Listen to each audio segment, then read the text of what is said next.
Are we ready for another pandemic? Now, we're not here to scare you, but it is a question worth asking. Have you heard of the Chikungunya virus? Now, it's estimated that more than 400,000 people have already contracted it this year. And the World Health Organization says conditions are ripe for it to spread further. And that's without mentioning bird flu, dengue fever, measles, and monkeypox. Well, that is our topic for today. I'm Stefanie Dekker, and welcome to The Street.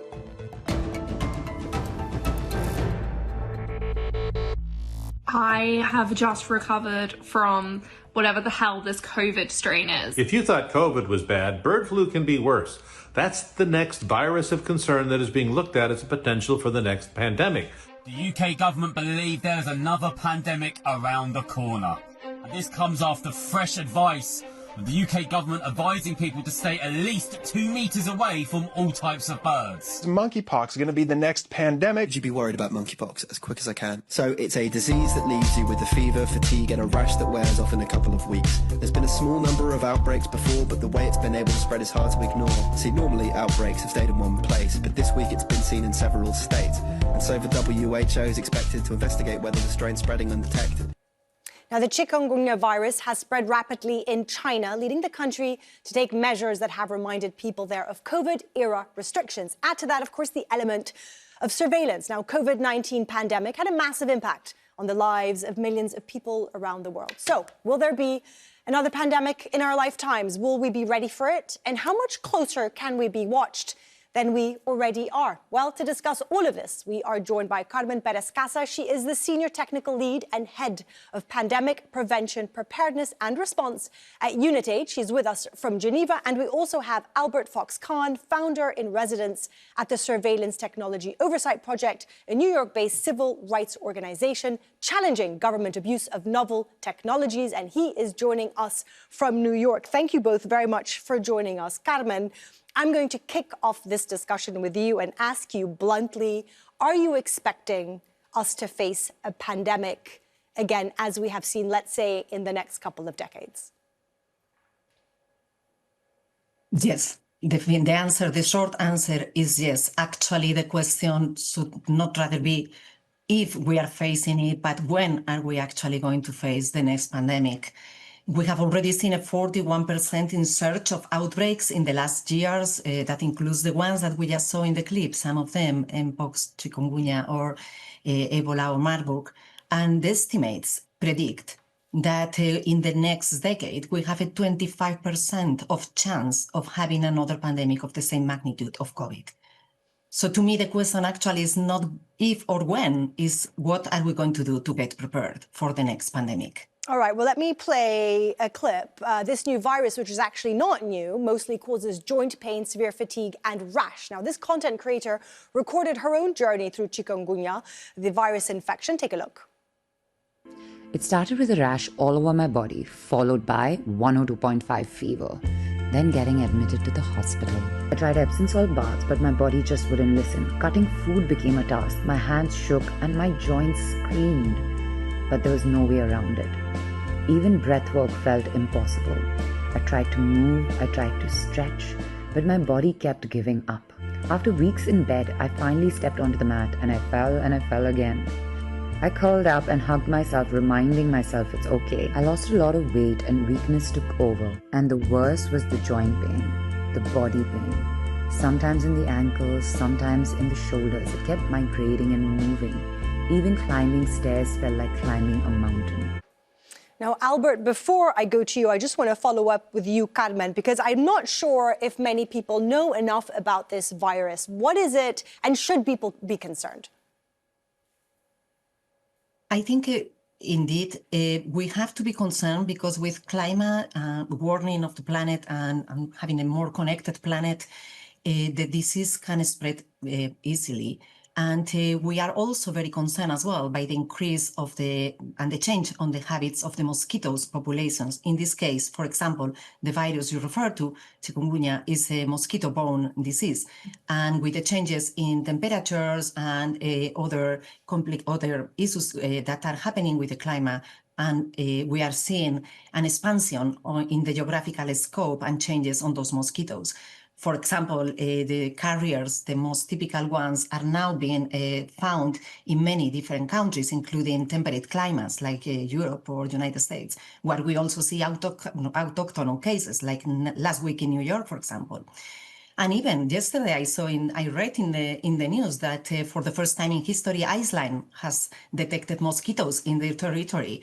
They are of another species, but that means mosquitoes can spread now almost to everywhere of the planet. And hence, that with time and with more circulating disease, we can see also local transmission eventually. Absolutely. Mosquitoes now, mosquito-borne diseases and viruses moving further to the northern hemisphere, which we have never seen before, which is a result of climate change. We are going to go into that further later on in the show. I want to play a clip now when it comes to surveillance. That's something I want to talk to Albert about. Many people were furious in China after a single mother posted surveillance camera footage of authorities entering her home, taking blood samples from her son and daughter. Look at this. Some parents have reported that while they were on night shifts, local village committee staff came with police officers and drew the children's blood. The staff said the blood samples were taken only after getting the children's consent. Later, they explained that it was part of a screening for chikungunya fever and that it was a public safety issue, and that the operation was legal and compliant. Hearing this sent chills down my spine. They can now bypass the guardians? What kind of test has to be done in the middle of the night? A group of strangers holding needles saying they need to draw blood. For children, that's not just a routine checkup. It could be a traumatic experience. As a mother myself, this is unacceptable. Albert, your head shake tells me everything we need to know. I mean, that is extraordinary, right? I mean, what is that? I mean, it's horrifying. It's a warning sign. It's a wake-up call about how even as we're facing very real threats to public health, facing novel diseases that can impact the health of millions, if not billions of people, we're seeing responses by governments around the world that really pose an existential threat to democracy, open society, to what it means to have a sense of security in where we live. And what is so frustrating for me is that so many of the things that we see governments doing around the world, particularly in China, that are most invasive, oftentimes offer little public health benefit.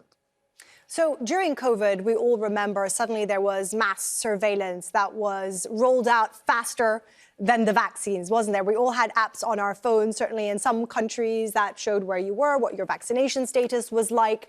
Albert, coming back to you on this, what did that information do and where has it gone? And does that kind of surveillance remain in place? Yeah, we saw two different types of technology during the pandemic. We saw the rush to get life-saving vaccines to people all around the world, and that was this miracle of modern technology. But we also saw the Silicon Valley snake oil of all of these new COVID apps that were tracking people's location, aggregating their health data, providing it to governments with very few safeguards, and really raising novel sets of abuses, because the data that was collected in the name of protecting us from COVID-19 all too often was then being used for law enforcement purposes, for immigration enforcement, for other government purposes. And I think people are very right to always ask the question, do you need this data? How are you going to use this data? And what are the safeguards to make sure you're only using the data the way you're telling me you will? I was going to ask you about that. Like, do we know where's that data going? We don't have control about it. Well, what does this mean moving forward? Certainly, because AI is moving at such a fast pace. Oh, yeah. And it's not just the ways that AI can harvest this data on unprecedented scales. I'm in the United States. I am dealing with the reality that my data and the data of 300 million Americans has been harvested by Elon Musk's Doge, by other Trump agencies on a scale truly without precedent in the history of this country. We saw data from public health agencies, data from the census, data from all of these other government departments being brought together into this massive modern day panopticon, and we have no information about how that's being deployed day to day, how that's being used day to day, and how long they'll hold on to it. And my fear is that all too often when we hand over this information, well-intentioned information, you can't put that genie back in the bottle. Carmen, are we prepared for another pandemic, do you think? Have governments learned from COVID-19? I think the cases we are witnessing now kind of demonstrate the contrary. I mean, we saw, for example, in Mpox, the first global pandemic declared in 2022, and then we realized we had no tests, no treatments to actually treat this disease, and even a shortage of vaccines. But by the time that the outbreak was gone, many of the efforts were also stopped. And when the next pandemic, which was last year, August 24, came, we were in exactly the same situation as we had been in the prior one. I think this story repeats, and we tend to not really focus on the very, very important step of preparedness. That is, I think, in our opinion, Unitaid, we try to work towards, let's say, an 80% of preparedness in now before the pandemic hits. So by the time we know which pathogen is spreading in a pandemic manner or epidemic, we can then adapt. But we are almost there. We have to be ready in the different steps that can be, for which we can anticipate and progress the work now. And if I may, Albert referred to the high speed in which, for example, vaccines were developing COVID. And we need to sustain that capacity. That was a result of decades of research prior to COVID-19, and we have to see that maintained. But we also need other tools that had not had that kind of investment. For example, therapeutics. During COVID, we didn't have antivirals that were sufficient or designed to have really impact in the world population until 2 years after the pandemic. And we are seeing a decrease, a huge decrease, almost 60% decline on funding for antiviral therapeutics research in the last years. That means we are going to be weaponless. We are not going to have sufficient weapons when the next pandemic comes, unless we now fund that preparedness. You mentioned weapons. Governments spend... Oh, go ahead, Albert. I was just going to say, one of the frustrating things as a civil rights lawyer is seeing the ways that, governments are pulling back from that sort of investment in antivirals, but they're still ramping up the ways that they're collecting the information, rolling out these new apps, coming up with new technologies that don't actually have those decades of evidence that they work. In fact, they just have a few years of evidence that they don't work and that they are, prone to abuse. And so it's this bizarro world where everything is upside down and we're investing more money in things that don't work and less money in the things we need. Absolutely. I wanted to pick up on that because, exactly, governments are investing in defense, in military. They're investing in these technologies. COVID, immediately the surveillance apps and methods were out there, but the vaccine was much slower and certainly much slower to filter through the entire globe, if you will. Albert, back to you. Is this kind of surveillance key? Would you say there is a pandemic and governments are telling you we need to know where you are, who you're seeing, which vaccines, what you've taken? Is this essential or is it too far? It's not only too far, it's not even useful. I have a book coming out in February where we detail a lot of the worst abuses of the COVID era, where we go into these examples of the technologies that were rolled out. And it's almost comical how bad these technologies were at actually identifying disease risk, but they were great at identifying all of this other information about where we live, where we work, who you spend time with. We saw governments rolling out drones as a way to detect social distancing, which is a ludicrous way to try to, actually promote social isolation. You couldn't have even a fraction of the drones you needed to surveil large cities. We saw military contractors selling thermal imaging cameras that are used on weapons systems normally as a way to detect fevers at a distance, even though fevers weren't a good measure of whether someone was infected.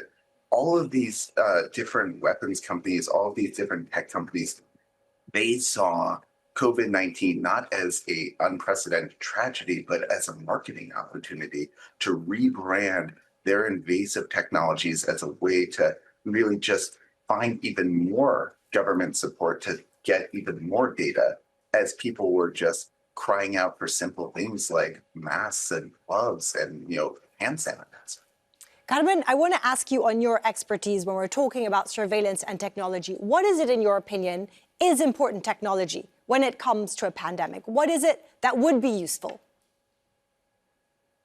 So, first of all, that depends, of course, on which kind of pathogens we're talking about. But there is the potential now for the priority pathogens that have been indicated by WHO and experts with more of the pandemic potential to actually identify precisely which technologies can be useful. And also there is a big emphasis on those technologies that are broad spectrum that can serve to many different pathogens.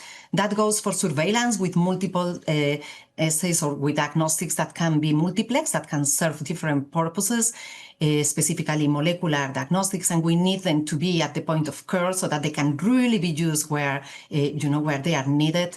But that also goes for therapeutics and for other platform technologies that will help vaccines and therapeutics development now, and that can then be adapted to the pathogen whenever it comes. So there is technology is there. I mean, we live in a world of high developments in technology. We are all amazed by the speed at which AI is advancing. So I think it's more a question of fixing priorities and, of course, having the political will and the support with funding for all of that. And it's not only technologies, it's also preparing for equitable access to the technologies that is very needed. Another big gap we saw in COVID, for example, is the lack of manufacturing capacity in many countries, which actually led to high inequities in all the medical countermeasures, in all the tools. And we are now needing to work on increasing the capacity of manufacturing in different areas of the world, including Africa and Latin America and Asia, to actually ensure there is self-reliance, there is a resilience of the markets and the regulatory systems to respond to new pandemics. Political will and priorities, really what it is all about, isn't it? Where I want to touch on what Carmen spoke about a little earlier when it comes to the environment and climate change. Now, part of the spread of viruses is due to climate change. Now, a paper on the subject released 3 years ago even pinpointed China as a future viral hotspot. A hotter world created by climate change is creating the ideal conditions for viruses to spill over from one species into another species, according to a new study. The impacts of climate change are forcing animals to relocate to new habitats, meaning that species that have never coexisted will suddenly become neighbors. This phenomenon is creating the ideal conditions for what is called viral spillover between species. This new study found that even in the most optimistic climate scenarios, the coming decades will see roughly 300,000 first encounters between species that normally don't interact, leading to about 15,000 spillovers wherein viruses enter naive hosts, or hosts that have never before encountered the virus. Sahel region in northern Africa, the Ethiopian highlands, eastern China, and the Philippines are among places poised to become new tropical viral hotspots. Now, Albert, I saw you wanted to actually jump in there before we played that clip. Well, I just wanted to respond to Carmen's point about the politics of all of this technology, because we can't divorce, what technology is being, purchased, what's being invested in, and, who's actually making the decisions in our political systems about how it's being deployed. I mean, the U.S. is unfortunately a cautionary tale for a lot of these issues. And I'm thinking particularly of wastewater surveillance. We saw amazing work during the pandemic to, monitor the sewers, to identify the concentration of, COVID-19, and then to deploy that more broadly for other new pathogens. It was a great public health tool, but then we saw major cuts in the funding to that. But in recent weeks, we've been seeing efforts to try to repurpose that public health surveillance as a way to detect abortion medications, as a way to expand the surveillance of people's, reproductive choices. And I think that as long as we see an erosion in democracy, an erosion in the sort of protections we need for rule of law, none of these systems can really be fully trusted the way that we should be able to when our governments are actually operating in our interests. Carmen, you, I understand, are of agreement, aren't you? Political will, governments aren't taking this seriously enough. You mentioned something also, accessibility for all when it comes to retrovirals and vaccines. How do you see, let's say, you say the next pandemic is not a question of when, it's not a question of if, it's a matter of when. How would you describe the world when that happens and the response? So I will say we will be, for some areas, maybe better prepared to react than we were when COVID hit us. For example, there has been some progress. I want to acknowledge the adoption of the pandemic agreement in May in the World Health Assembly by all WHO member states, which gives a positive optimism that there is some consensus on particular areas such as access for all as the key cornerstone of an adequate response. If we don't have access everywhere in the world for the tools, the pandemics will not be really rapidly resolved. That is clear, and that, I think that is very important to acknowledge. However, we will still, as I said before, I will see us still struggling without tools, still working without a radar, which could be the surveillance, in that case, the data, and still a bit working on the blindness as it was during the first times of COVID. And you said before as well, in the clip we saw, the potential diseases from animals to be transferred to humans, and that is a huge risk that we need to watch. For example, avian flu and the related viruses are being transmitted from birds to mammals and to cattle, and we are a step away to actually having maybe the mutations that could lead to human transmission. So we really need to take it seriously and prepare ourselves much better. Okay, with all the technology that we have, not we, but those that are in charge of it, at their fingertips, and it's going so fast and at such a incredible pace, do they have the potential to trace this? You're talking there about the way the environment is morphing. Is this something that they could trace? Is this something that they could predict, making us more prepared for a future potential pandemic? Could technology help us with that? Yeah, so I would say that we see a real limitation for the sort of technologies that are being deployed when it comes to these sorts of questions. Like, machine learning can be incredibly powerful at understanding the patterns of the past, but it's never a crystal ball to predict the future with precision. It might tell us that the risks are increasing, but it won't tell us where the next crossover event will happen, when one of those novel viruses will be capable of human-to-human transmission. We don't have the precision to predict all of that. And I would say that, sadly, a lot of the technologies that get the most investment, that are seeing the widest deployment, are the ones that either are the most profitable for politically connected vendors, or it's the ones that are, capable of being repurposed in these ways we've been talking about. The really sober work of improving, antivirals, improving the detection technology, improving just basic disease detective protocols. Like, that's not something that you see governments willing to invest in the way you would expect after having our whole world upended by COVID-19. Carmen, we don't want to scare our viewers. This is an important debate, isn't it, about a pandemic, how prepared we are, what it means for the surveillance, because this is a reality. What advice would you give to people listening if they're worried, the next outbreak? Should they be concerned about the surveillance? Is the health authorities, are they going to have their best interests in mind? How would you describe it to them? I think what we can continue to do is to advocate for, as we said before, for the support from the political level and the support in terms of the funders. So I think it's again putting in perspective that anything else will actually, and we saw it during COVID, anything else, whether it's social economical development, will be actually going backwards if we have a new pandemic and we are not prepared. So the economic argument and social argument to invest in pandemic preparedness is there. And I think the citizenship has to appropriate that. And we can use the cases we are seeing now. For example, we mentioned Chikungunya before. Sometimes it's in many places, it's coexisting with other outbreaks from similar viruses like mosquito-borne, like dengue or others. And we don't even have now the tools to distinguish the diagnostics, to manage the cases, to distinguish between different diseases, so let alone trace the other emerging threats. So we have to, with the pathogens that we are now seeing spreading, we have to react, and that will also serve as blocks for further work in next pandemics.